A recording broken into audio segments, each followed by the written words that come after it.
पहले के लोग ऐसे सत्यवादी होते थे, इतना बड़ा सत्यवादी होते थे कि उनकी वर्णन करना मुश्किल है। राजा हरिश्चंद्र जी का देख लीजिए, मोर ध्वज का देख लीजिए, कलेजा दहल जाती है उनकी कहानियाँ सुनने और पढ़ने में कि इतना बड़ा प्रतापी राजा कैसे हो सकते थे। तो पहले के राजा लोग इतनी सत्यवादी होते थे कि इनकी वर्णन करना बड़ा मुश्किल हो जाता है। अब राजा हरिश्चंद्र जी का देख लीजिए। राजा हरिश्चंद्र कहाँ के थे? अयोध्या के थे। ये राजा श्री राम जी के कुल के थे, राजा दशरथ के वंशज थे वो। तो इतनी ये प्रतापी होते थे कि बीक जाते थे अपने आप को, पूरे खानदान को बेच देते थे और वो पर अटल रहते थे। राजा हरिश्चंद्र की है कि सूर्य टरे टरे जगत के व्यवहार, तो आप लोग सुने ही होंगे। पर ये राजा हरिश्चंद्र का वचन नहीं टलने वाला है। तो ऐसे प्रतापी राजा होते थे। अब राजा हरिश्चंद्र जी देखिए क्या था, वो स्वप्न देखे थे, वो जगे हुए नहीं थे, वो सोए हुए स्वप्न में देख रहे हैं कि एक ब्राह्मण आया है और मेरे से सारा राज ले लिया, हमने राज को पूरा दान दे दिया। अब बताइए कैसे प्रतापी राजा थे वो कि स्वप्न में वो दान दे दिए हैं। और वही विश्वामित्र सुबह जब आते हैं वो ब्राह्मण का रूप में धारण करके, और ये भी देखिए कि इनकी स्वर्ग तक चर्चा था, पृथ्वी पे ही नहीं स्वर्ग तक चर्चा था कि राजा हरिश्चंद्र जैसा प्रतापी दानवीर सत्यवादी ऐसा कोई पृथ्वी पे है ही नहीं है, ऐसा सत्यवादी। तब वो विश्वामित्र जी का रहा नहीं गया, उनकी चुलबुली होने लगी पेट में। तब वो गए हैं उनसे परीक्षण लेने कि वाकई में है सत्यवादी या गलत है। तब वो विश्वामित्र जी आते हैं तो कहते हैं कि हे ब्राह्मण, आप ही रात मेरे स्वप्न में आए थे। बोले हाँ आए तो था, बोलिए। तो आपने हमारा सारा राज ले लिए हैं दान में, तो आप दान दे रहे हो राजन या राज को भोगोगे? बोले कि नहीं, हमने जो दान दे दिया है वो दान आपका हुआ, मेरा कुछ भी नहीं है, मैं उसको नहीं भोग सकता। बोले जब वो राज हमने दान जब दे दिए हो तो आप वो दान हमें दे दो, सकलप छुड़ाओ। तब बोले ठीक है। उन्होंने जल लिया, सकलप छोड़ाए, तुलसी जी मैया को ले आए और सकलप छोड़ाए कि हम अपनी पूरा धरती और जितने हमारा राज है सब इनको हम दान में दे रहे हैं। और यही हुआ, दान दे दिए। तो जब दान दे दिए, ब्राह्मण को खिला दिए हो तो उसको दक्षिणा देना पड़ता है। तब बोले अब तो हमको दान दे दिया, मुझे दक्षिणा दे दो। बोले मंत्री को कि जाओ उस गोदाम में से स्वर्ण 11 मुद्रिका ले आओ, इनको दान दिया जाए। बोले उसमें हाथ मत लगाना, ये सब जितने राजकोष है वो मेरा राजकोष है, आपका नहीं है, आप कहाँ से दोगे, आप समझो। बाई पूरा वहाँ के जितने प्रजा थे हाहाकार मच गया, सब लोग रोने लगे। ऐसा प्रतापी सत्यवादी राजा अब कहाँ जाएंगे, हम लोग कहाँ रहेंगे। सारा इनकी जो वस्त्र है वो तो विश्वामित्र जी ले लिए और पहन लिए, मुकुट राज चलाने लगे और प्रजा सारे हाहाकार मच गई। राजा हरिश्चंद्र वो बच्चा को, अपनी रोहित को लेकर और पत्नी को लेकर, जो पत्नी घर से बाहर कभी निकली नहीं और वो पत्नी जो कभी पालकी में बैठा करती थी और वो छोटा सा बच्चा कभी गोद में खेला करता था, उस बच्चे और बीवी को लेकर वो प्रतापी राजा चल देते हैं। बच्चे के पाँव में छल्ला पड़ जाता है, गोद में लेते हैं, पापा कहाँ जाना है, बस बेटा आ ही गए हैं। बीवी कह रही है कहाँ जाना है, बस आ ही गए हैं। दोनों के पाँव में छल्ला पड़ गया है तीनों का, और बीवी भी थक के बैठ जा रही है, बच्चा भी रोने लगता है और धीरे धीरे लोग जा रहे हैं काशी विश्वनाथ, जहाँ वो किसी का नगरी नहीं आती है, वो भोलेनाथ जी की नगरी कहलाती है। वहीं एक जगह इनको मिला है, वहाँ जाते हैं और ये विश्वामित्र जी को, ब्राह्मण को बोलते 1 महीना का मुझे मौका दे दो, 1 महीना का मौका ले गए, क्योंकि भाई दान दक्षिणा देना है ना। स्वर्ण मुद्रिका 1100 मुद्रिकाएं कुछ देना था। और फिर वो काशी विश्वनाथ जी जाते, अपने को मोल करते हैं। वहाँ पे सुनने में आता था कि पहले के औरतें मर्द लोग बिका जाता था। वहाँ मोल लगा रहे हैं कि कोई हमें खरीद लो, कोई हमें खरीद लो, कोई खरीदने के राजी नहीं हो रहा। धीरे धीरे 1 महीना 1 महीना में 1 दिन रह जाता है। तब वो फिर वहीं विश्वामित्र जी ब्राह्मण के रूप में आए, आपने हमें दक्षिणा नहीं दिया तो हम आपको शराप दूंगा। बताओ, उनकी पूरी धन दौलत अगर ले लिया, ऊपर से धमकी दे रहे हैं कि तुम्हें मैं शराप दे दूंगा। ये है सत्यवादी भाई। आजकल तो लोग मार देंगे, कत्ल कर देंगे हैं, लेकिन वो फिर भी हाथ जोड़ रहे हैं कि आपको मैं जरूर दक्षिणा दूंगा, पर अभी 1 दिन बाकी है। फिर लास्ट में क्या होता है, वहाँ पे लोग आते हैं, एक ब्राह्मण आता है और उसको एक औरत की ज़रूरत पड़ता है और कहता है ये इनको हम खरीद रहे हैं। बोले नहीं नहीं, हमें खरीद लो, हम अपने जीते जागते पत्नी को नहीं बेचूंगा। पत्नी करिए, नहीं नहीं स्वामी ऐसा मत करिए, हर दुख सुख में पत्नी साथ देती है, वही महान कहलाती है। हम भी पतिव्रता नारी हूँ और आपके सुख में जब रही हूँ तो दुख में भी जरूर रहूँगी। करे नहीं नहीं ऐसा तुम मत करो। राजा हरिश्चंद्र भी कसम खाए थे कि हम एक पत्नी के सिवा दूसरी पत्नी से शादी नहीं करूँगा। और वो जानते हैं कि मेरी आंखों की मेरी पुतली है, वो मेरा नैना है, मेरे दिल की धड़कन है, इसके बिना नहीं रह सकता हूँ। पर करें तो क्या करें राजा हरिश्चंद्र जी, और पत्नी भी जानती है कि हमारे वियोग में कहीं ये मर न जाए, पर क्या करे। सत्यवादी राजा थे, सूरज टरे टरे जगत व्यवहार, ऐसा ही कुछ है। फिर भी राजा हरिश्चंद्र का व्यवहार नहीं टरेगा। करे क्या, फिर पत्नी को कहते हैं ठीक है, हाथ पांव जोड़ने लगी कि आपके हर दुख सुख में साथ रहूंगे। और वही पत्नी महान होती है जो सुख में साथ दी हो, दुख में भी दे साथ, वही पत्नी महान कहलाती है। पर आजकल कलयुग में क्या है, हनीमून पे गए वहीं मर्डर करवा दी है, कहीं गट्टर में डलवा दी, कहीं भुजर कटवा दी। आजकल की वो नारियां कहाँ है।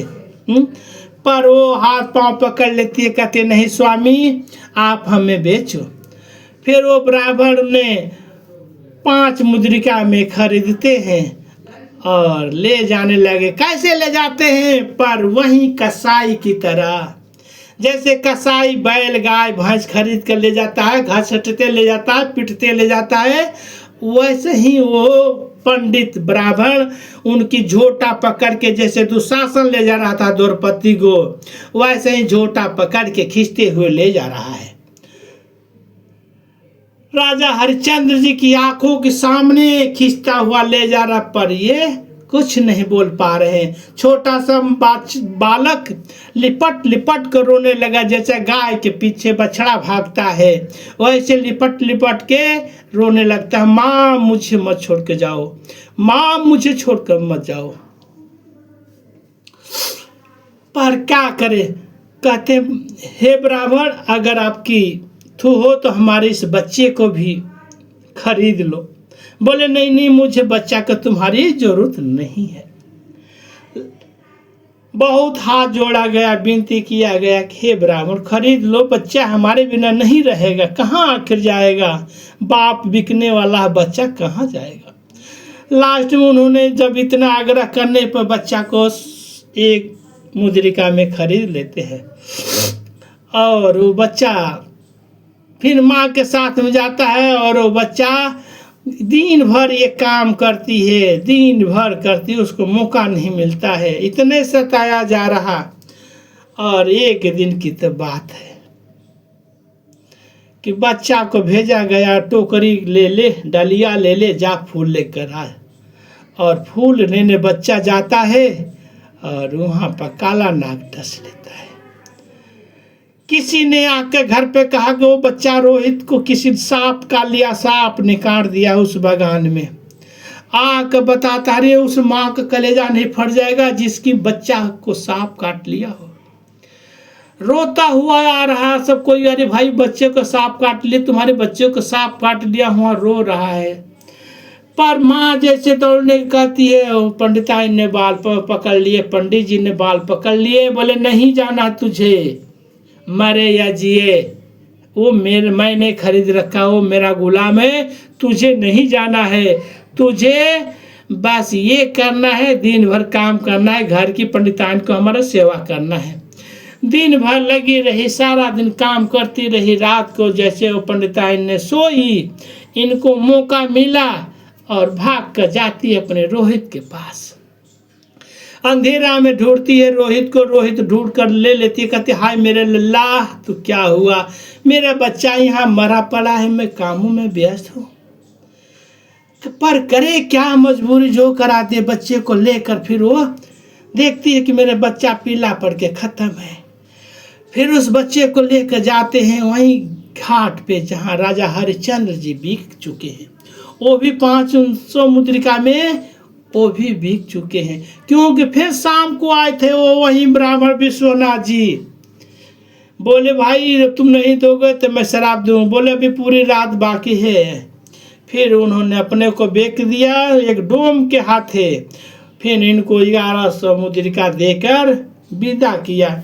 ये रोहित को लेकर वहाँ जाती है, घाट पर त्राह त्राह रो रही है। करे कौन रो रही है, कौन चिल्ला रही है, आकर और कहती है कि अरे देखती है कि पागल की तरह इनके बाल झोटा कंगाल की तरह दैत की तरह लग रहे हैं, और खाना क्या खा रहे हैं, 1 महीना में सूखे हड्डी हो गए, खाना भी नहीं खाने, गंगा जल का पानी पी पी कर अपनी जिंदगी को यायन कर रहे हैं, अपनी जिंदगी को बिता रहे हैं। और वहीं जो मुर्दा को ले जाते हैं, जो चावल आटा जो बचा रहता है उसी को लिट्टी बनाते हैं। वहीं विश्वामित्र जी कभी कुत्ता बनकर कभी भिखारी बनकर वहाँ जैसे बना वहाँ प्रकट हो जाते हैं। वो राजा हरिश्चंद्र जी नहीं खाते हैं उस कुत्ते को, उस ब्राह्मण को, उस भिखारी को दान देते हैं, अपने भूखे रह जाते हैं गंगा जल पीकर। तो ये देखती है तो पहचान ही नहीं पाती है, कहती है कि मैं फलाने का राजा हरिश्चंद्र की पत्नी हूँ, ये मेरा रोहित है। जैसे सुनते हैं कलेजा फट जाते हैं, कहने ओह तुम तो, अरे स्वामी आप तो, हाँ ये हालत करे जैसे तुझे मैं बेच दिया तो उसे मैं भी बिक गया, मैं भी बिक गया, मैं क्यों न बिकूंगा, मैं क्यों बाकी रहूंगा। थोड़ा ऐसे ऐसे कहानियां में मेरे आंसू गिर जाता है, माफ करिएगा। फिर क्या हुआ कि वो कहते मुझे स्वामी उस बच्चे को आग दे दो, फेंक दिया जाए। बोले नहीं नहीं नहीं नहीं, मैं स्वामी भक्त हूँ, तुझे कफन देना होगा। करी कफन साड़ी को फाड़ देती है आधा और कहती ये है कफन। करे कुछ दक्षिणा भी यहाँ दिया जाता है, हम स्वामी को क्या दूंगा। वो डोम हरिश्चंद्र जी कह रहे हैं, करी कहाँ से लाऊं, मेरे पास क्या है, मैं नहीं जानता, जहाँ तू काम करते उनसे भीख मांग कर ले आ, पर मुझे चाहिए। ओहो, फिर वो लेकर वो भाग कर जाती है रात को पंडिताइन के पास। तब तक उनके घर में कोई चोरी होता है, उनके गहने कुछ चोरी हो जाता है। हल्ला होता कि ये डायन यही चोरी करवाई है। राजा के बुलावा आता है वहाँ पे उस गांव में, और बोले कि इसको मृत्यु दंड दिया जाए। पर मृत्यु दंड देगा कौन, वही चंडाल देगा, जो राजा हरिश्चंद्र जी डोम बने हैं वही देंगे। और वहाँ पर जब ले जाया जाता है और कहते हैं अपने हाथों से इसको काटो, इसने चोरी करवाई है पंडिताइन को, और ये जो बच्चा है ये डायन किसी के बच्चा को मार डाली है। अब बताया इतना इल्जाम लगाते हुए फिर क्या होता है, उस बच्चे को एक तो मरा पड़ा है और अपने ही बच्चे को बताया जा रहा कि दूसरे का बच्चा है, चोरी नहीं हुआ है, हुआ था आगे चोरी करके करवाई है। अब इनको हुआ कि तुम इसको काटो। जैसे उन्होंने बोले कि हे कोई नहीं, हे पत्नी धर्म पत्नी तुम मुझे माफ़ करना, मेरा बच्चा चला गया, तुम मेरे हाथों जा रही हो। पर क्या समझते हो मैं जीवित रहूंगा? मैं जीवित नहीं रहूंगा, हम भी तुम्हारे साथ आ रहे हैं। तुम जैसे सत्य प्रतिव्रता नारी हो तो हम भी सत्यव्रता मैं भी हूँ, तो हम तुम्हारे बिना नहीं रह सकता हूँ, ऐसा सत्यवादी मैं हूँ। और क्या होता है, जैसे तलवार को उठाते हैं गर्दन पर रखने के लिए, ऐसे लटा दिए हैं, लकड़ी रख कर उस पर जैसे छपटी काटा जाता था, ऐसे तलवार चलाने के हुए वहाँ स्वर्ग से ब्रह्मा विष्णु महेश प्रकट हो जाते हैं और कहते हैं धन्य हो तुम हरि राजा हरिश्चंद्र, धन्य हो, तुमसे महान कोई नहीं है। और विश्वामित्र जी को धमकी दिया जाता है कि तुझे अभी चक्र सुदर्शन से काट दूंगा। ऐसा कठिन परिश्रम इनसे परीक्षा लिया, ऐसा परीक्षा लेगा तू। और रोहित को जीवित किया गया और यही इनकी राज फिर वापस दिया।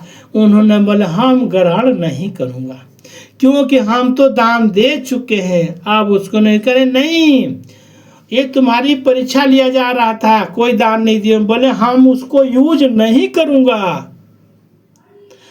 अब उन्होंने अपने रोहित को राजा बनाते हैं, मुकुट पहनाकर, और अपने चले जाते हैं जंगल को और भगवान में लीन हो जाते हैं।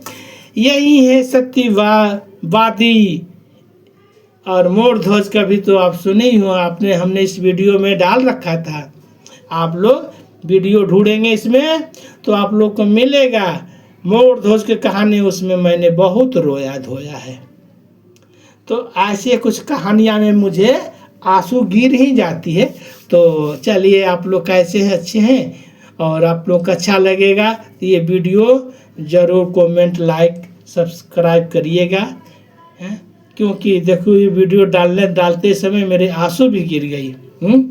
तो ऐसे दर्दनाक में मेरा गिर जाता है। अब भगवान जाने आप लोग गिरता है कि नहीं गिरता है लेकिन कोई बात नहीं गिरेगा तो कलेजा तो दहली जाएगा भाई। तो कितना पत्थर होगा, मोम तो जरूर हो जाएगा, है मोम तो जरूर हो जाएगा। और जहाँ तक उम्मीद है जो और तो लोग वीडियो पाएंगे वो तो जरूर रोएगी भाई वो तो रोएगी। चलो आप लोग थोड़ा कमेंट करिएगा और बताइएगा कि ये वीडियो कैसा लगा आप लोगों को।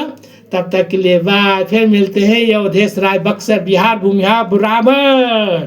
जय हिंद।